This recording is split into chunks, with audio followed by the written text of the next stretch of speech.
Se cumple el centenario de Ricardo Molina, aunque todo el mundo sabe que nació en el año 1916, justamente el día 28 de diciembre, el Día de los Inocentes, pero él nunca quiso reconocer que había nacido en el 16, sino que parece ser que como está escrito en el 17, pues se cumple el centenario este año, pero en su partida de nacimiento aparece esa fecha que estamos hablando.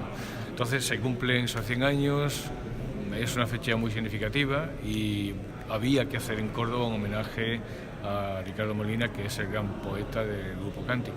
Probablemente si Ricardo hubiera vivido más de lo que vivió, murió desgraciadamente muy joven, demasiado joven, apenas había cumplido 51 años, él hubiera sido probablemente el referente capital del grupo Cántico, que indiscutiblemente está poblado de grandes poetas.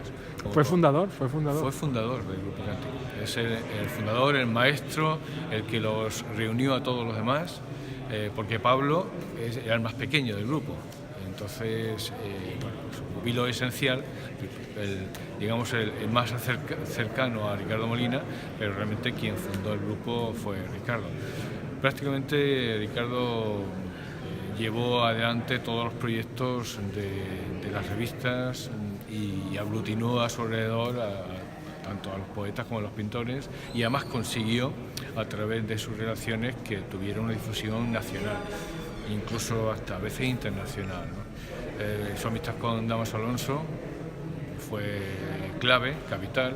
Además Dámaso venía con frecuencia a Córdoba y estaba con Ricardo y hicieron muchas actividades juntos. Su amistad también con Otelio Mairena, el cantador flamenco, también es muy notoria. Él siempre se quejaba de que Mairena estaba fuera de España mucho tiempo y él, que no había salido prácticamente de Córdoba, entre Puerto y de Córdoba, pues se lamentaba de esa ausencia constante de Mairena. Esa doble vertiente de la poesía que lo arrimaba a Dámaso Alonso y a todo el 27, porque Alexandre también era un admirador de la obra de Ricardo, y por parte a todo el flamenco hace que Ricardo tuviera esa doble faceta que además desarrolló no solamente a nivel poético, sino él prácticamente escribía un artículo por día porque tenía que comer de eso. Él consiguió una plaza como profesor de instituto muy tardíamente, ya prácticamente cuando estaba a punto de morir, y toda la vida se dedicó a trabajar en esos aspectos.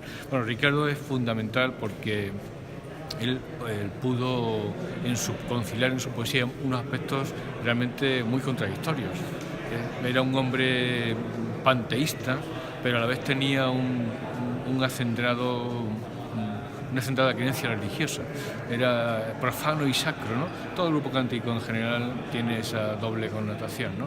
Pero por otra parte respondía mucho a lo que era la cosmogonía universal, el amor por la naturaleza, y por otra parte también era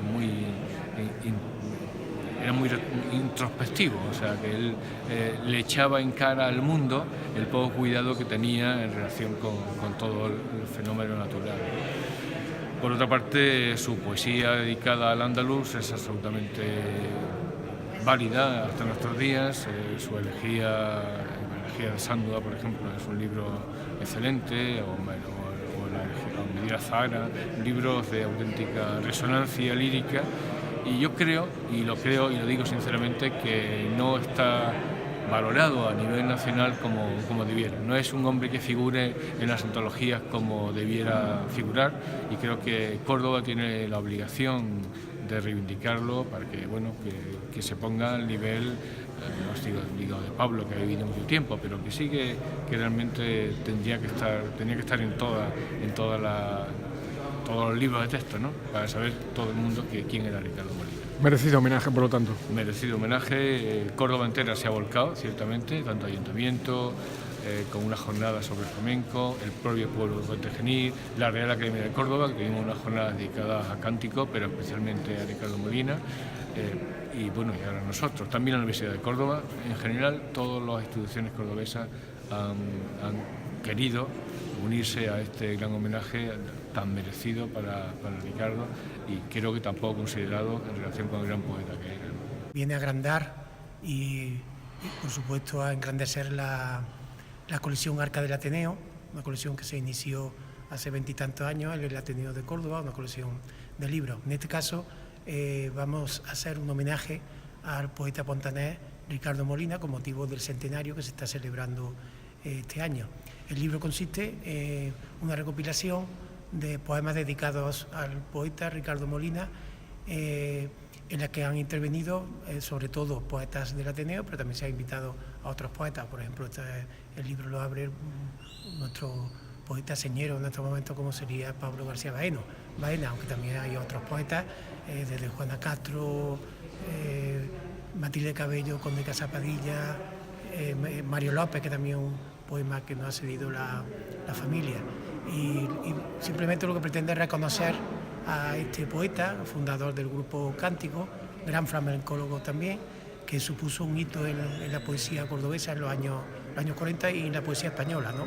Él, con Pablo García Baena y los componentes del grupo Cántico, instauró lo que se puede decir una vía intermedia entre la poesía garcilasista de la época, muy formalista, y la poesía social, ¿no?